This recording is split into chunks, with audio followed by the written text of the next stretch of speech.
तो हेलो प्यारे छात्रों, आप सभी का फिर से एक बार स्वागत है आप लोग अपने चैनल मूर्ति एकेडमी में। प्यारे छात्रों, जैसा कि आप लोग जान रहे हैं, देख रहे हैं कि बोर्ड पर लिखा हुआ है बायोलॉजी, यानी कि हम लोग आज पढ़ने वाले हैं बायोलॉजी के बारे में। ठीक है, इससे पहले वाले वीडियो में हम लोग मैथ के चैप्टर यानी कि 2 चैप्टर तक बहुपद तक समाप्त कर दिए हैं। इसके बाद फिजिक्स में भी यानी कि भौतिकी में भी चैप्टर नंबर 1 प्रकाश का परावर्तन समाप्त कर दिए हैं। आज बारी है किसके बाबू?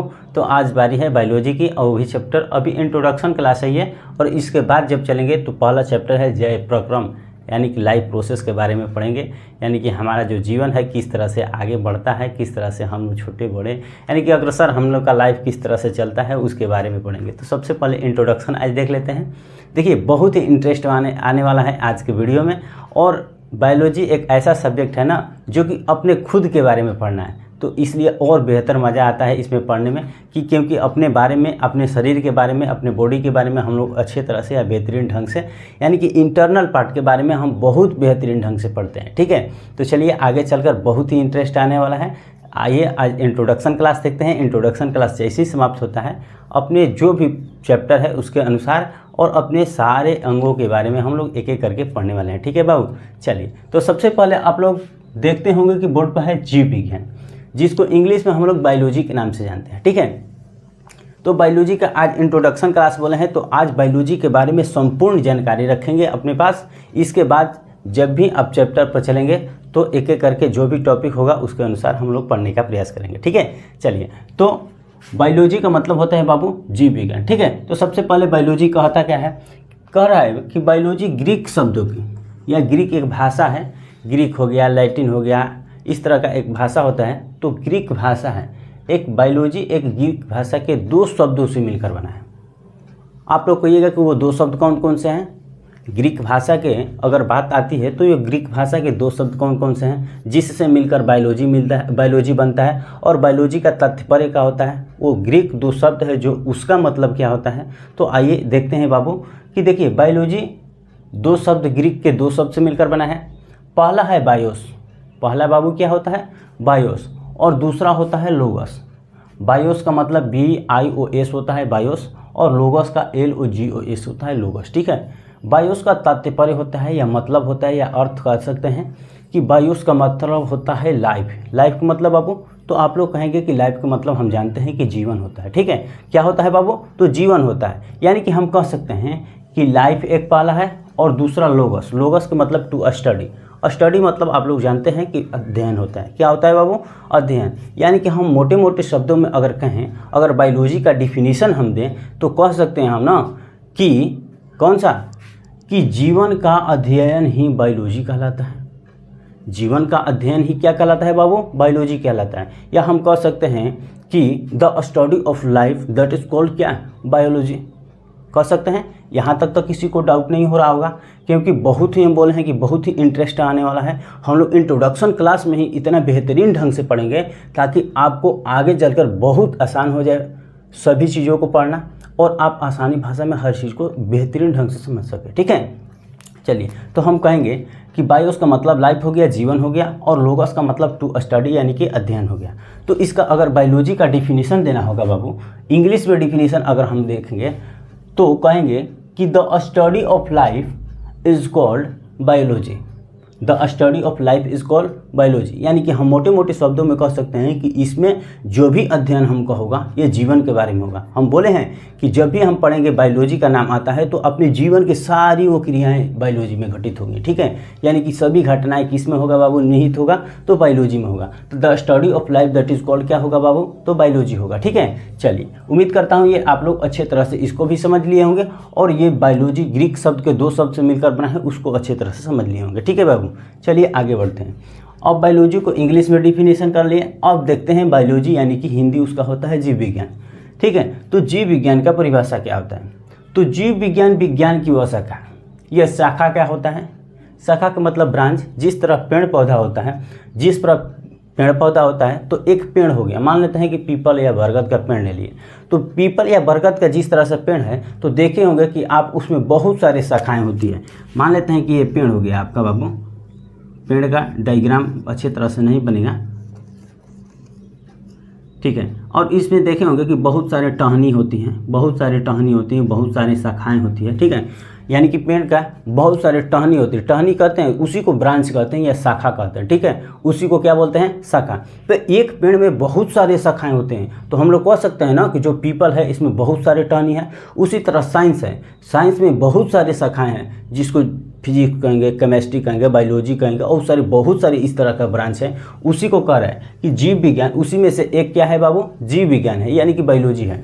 विज्ञान में उसी तरह का एक ब्रांच में क्या है बाबू, बायोलॉजी है, यानी कि जीव विज्ञान में। उसी तरह जब फिजिक्स से पढ़ेंगे यानी कि भौतिकी का, तो भौतिकी विज्ञान का वह शाखा है हम कहेंगे। अगर वही रसायन विज्ञान पढ़ेंगे तो कहेंगे कि रसायन विज्ञान की वह शाखा है, यानी कि सब विज्ञान से ही निकला हुआ शाखा है। जिस तरह से पेड़ से निकला हुआ टहनी होता है उसी तरह से ये निकला हुआ है, ठीक है।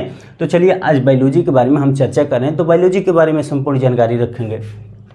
तो कहेंगे कि जीव विज्ञान की वह शाखा है जिसके अंतर्गत हम समस्त जीवधारियों का, एक दो नहीं पूरे जीवधारियों का, यानी कि हम कह सकते हैं कि हमारे धरातल पर यानी कि धरती पर कह सकते हैं कि जितने जीव जंतु हैं, ये निश्चित नहीं है कि खाली मनुष्य के बारे में कह रहा है, खाली जानवरों के बारे में कह रहे हैं, पूरे जीवधारियों को, कीट फतिंगा, कीड़ा मकोड़ा, यानी कि मनुष्य, आदमी, जानवर, यानी कि सभी तरह का जितना भी जीव है उसके बारे में हम लोग क्या करेंगे बाबू, अध्ययन करेंगे, यानी कि उसके बारे में जानकारी रखेंगे, उसी को हम लोग बायोलॉजी कहते हैं, ठीक है। अब बात आती है कि समस्त जीवधारियों का कह रहा है, तो बस जीवधारी का मतलब जिसमें जीव हो, जो श्वसन करे, जो एक्सक्रेशन करे, जो पोषण करे, यही ना होता है जीवधारी, इसी को ना जीवधारी हम लोग कहेंगे। इस तरह का जो भी करे उसको हम लोग जीवधारी कहेंगे। तो अब बोलेंगे क्या निर्जीव भी इसमें आएगा, तो बाबू निर्जीव इसमें नहीं आएगा। निर्जीव जिसमें जीव ना हो उसे इसमें नहीं रखेंगे उसको, ठीक है, क्योंकि कह रहा है साफ साफ कि समस्त जीवधारियों का ही अध्ययन का कहलाता है, बायोलॉजी कहलाता है। जिसमें जीव हो, चाहे वो तितली हो, चाहे वो चींटी हो, हर वो चीज़ जिसमें जीव हो वो बायोलॉजी की कैटेगरी में आएगा, उसके श्रेणी में आएगा, ठीक है। तो आप लोग अच्छे तरह से इसको भी समझ लिए होंगे बायोलॉजी का परिभाषा, कि जीव विज्ञान की वह शाखा है जिसके अंतर्गत हम समस्त जीवधारियों का अध्ययन करते हैं, उसे हम बायोलॉजी कहते हैं, ठीक है बाबू। चलिए अब बायोलॉजी की जनक को बात करते हैं कि बायोलॉजी अगर जनक बात किया जाए, हर किसी का जनक होता है पिता, जिसको कहते हैं, ठीक है। आपका भी जन्म हुआ, मेरा भी जन्म हुआ, तो हमारे पिता और माता होंगे। तो उस तरह बायोलॉजी का भी जब जन्म हुआ, यानी कि जिस तरह से बायोलॉजी का निर्माण किए लोग, तो उसी को पिता किए, यानी कि सबसे पहले, ठीक है, सबसे पहले जो निर्माण किया, उसका जो बनाया, जिस तरह से खोज किया हम कह सकते हैं, उसी को बाबू जनक कहते हैं। जनक का मतलब पिता कहते हैं। तो बायोलॉजी का भी कहीं ना कहीं खोज हुआ होगा, तभी पता चला, ठीक है। तो बायोलॉजी का सबसे पहले खोज करने वाला अगर वो शख्स है, वो शख्सियत है, एक वैज्ञानिक है जिसका नाम है क्या बाबू, अरस्तु। तो बायोलॉजी का जनक हम लोग कहेंगे कि अरस्तु को कहा जाता है, जिसको इंग्लिश में अरिस्टोटल के नाम से जाना जाता है और हिंदी में अरस्तु के नाम से जाना जाता है। यानी कि बायोलॉजी का जनक कौन है बाबू, तो अरस्तु है, ठीक है। बायोलॉजी का जनक कौन है, तो अरस्तु, ठीक है, अरस्तु हैं, ठीक है। और बात इनकी जन्म की बात आती है, जब अरस्तु की बात चर्चा हुई है तो उनके जन्म के बारे में जान लेते हैं, उनका जीवन स्थान कहाँ है उसके बारे में हम लोग जान लेते हैं, ठीक है। चलिए, तो इनका जन्म बाबू 384 ईस्वी में हुआ है, ईसा पूर्व में हुआ है, ईस्वी नहीं, ईसा पूर्व, यानी कि जब ईसा मसीह एक व्यक्ति थे, उसी से हम लोग अपने ये इस साल का करते हैं कि ईसा से पहले या ईसा के बाद, ठीक है। तो ईसा मसीह थे, उसके पूर्व इनका जन्म हुआ था, कब बाबू, तो 384 ईसा पूर्व में, ठीक है। और ये कहाँ का रहने वाले थे, तो एक स्थान है जो कि कहाँ पड़ता है, ग्रीक में, अस्ताइग्रिस, क्या बाबू, अस्ताइग्रिस की ग्रीक कॉलोनी में इनका जन्म हुआ। किसका, तो अरस्तु का जन्म हुआ, जो कि जीव विज्ञान का क्या माने जाते हैं, जनक माने जाते हैं, ठीक है। जीव विज्ञान या जंतु विज्ञान दोनों इनको कहा जाता है कि जीव विज्ञान या जंतु जिसमें जीव हो, जीव जंतु सभी बोले हैं कि जीव जंतु सभी को क्या कहते हैं, अरस्तु कहते हैं उनके जनक को, ठीक है। तो हम सब समझ सकते हैं कि जीव विज्ञान या जंतु विज्ञान का जनक क्या है बाबू, अरस्तु हैं। इनका जन्म 384 ईसा पूर्व में हुआ, और ये कहाँ का रहने वाले हैं, तो अस्ताइग्रिस के ग्रीक कॉलोनी में रहने वाले। इनके पिता जो हैं, एक मकदूनिया जो राजशाही सरकार का मकदूनिया था, वहाँ के दरबारी थे जो कि शाही वैद्य के नाम से, यानी कि वैद्य थे वहाँ के, ठीक है। मकदूनिया एक स्थान है, वहाँ के इनके पिता क्या थे बाबू, तो वैद्य थे। तो चलिए खैर इनके पिता के बारे में संपूर्ण जानकारी हमको नहीं रखना है, बस हम इनके बारे में जानकारी रखना है कि ये कहाँ कराने वाले हैं और इनका जन्म कब हुआ था, ठीक है। उम्मीद करता हूँ आप लोग इसको भी अच्छे तरह से समझ लिए होंगे। अब बाबू बात आती है बायोलॉजी शब्द का पहला प्रयोग कौन किया था। ये तो जनक हुए, अरस्तु तो जनक हुए बायोलॉजी या जंतु विज्ञान का, हम कह सकते हैं कि बायोलॉजी या जंतु विज्ञान का जनक अरस्तु। लेकिन बायोलॉजी शब्द का पहला प्रयोग कौन कहा, ठीक है। मान लेते हैं कि आपका जन्म हुआ, तो जन्म तो पिता दिए, लेकिन आपका कोई नाम था कि ये फलाना से, ये फलाना, इस नाम से जाने, तो सबसे पहले नहीं होता है कि हम बोले, ये नाम को हम बोले, ठीक है बाबू। आप समझ रहे होंगे कि हम क्या कहना चाहते हैं, ठीक है। कि सबसे पहले मान लेते हैं कि आपका नाम कोई पुकारा, तो जन्म तो दूसरा कोई दिया, तो उनका जनक तो उन्हीं को माना जाएगा, लेकिन आपका नाम कोई पुकार लिया कि ये, तो सबसे पहले अगर नामकरण की बात किया जाए, नाम प्रयोग की बात किया जाए, तो बायोलॉजी शब्द का प्रयोग किया है कौन, तो बायोलॉजी शब्द का जो प्रयोग हुआ, शब्द का प्रयोग फ्रांस के एक वैज्ञानिक हैं जो कि लैमार्क हैं। कब किए बाबू, तो 1801 ईस्वी में इनका प्रयोग किए बायोलॉजी शब्द का, ठीक है। उम्मीद है हम बायोलॉजी के बारे में आपको बहुत बेहतरीन ढंग से या विस्तृत ढंग से क्या किए, समझाने का प्रयास किए। उम्मीद है आप लोग अच्छे तरह से इसको क्या किए होंगे बाबू, समझ गए होंगे। अब हम इसके बारे में, ये इंट्रोडक्शन क्लास था आपका बायोलॉजी का, ठीक है, इसके बारे में अब हम चर्चा पूरा कर दिए। अब उम्मीद है आप लोग अच्छी तरह से इसको समझ लिए होंगे।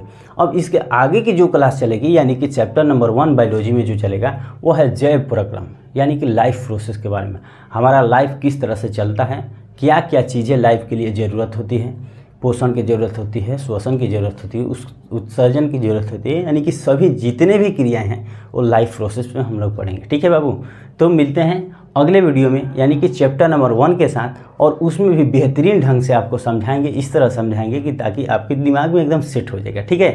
तो चलिए थोड़ा वेट कीजिए, यानी कि अगले वीडियो में हम उसको अपलोड करेंगे और अगले वीडियो में आप लोग बेहतरीन ढंग से समझिएगा, ठीक है। चलिए मिलते हैं अगले वीडियो में अगले टॉपिक के साथ, तब तक के लिए जय हिंद।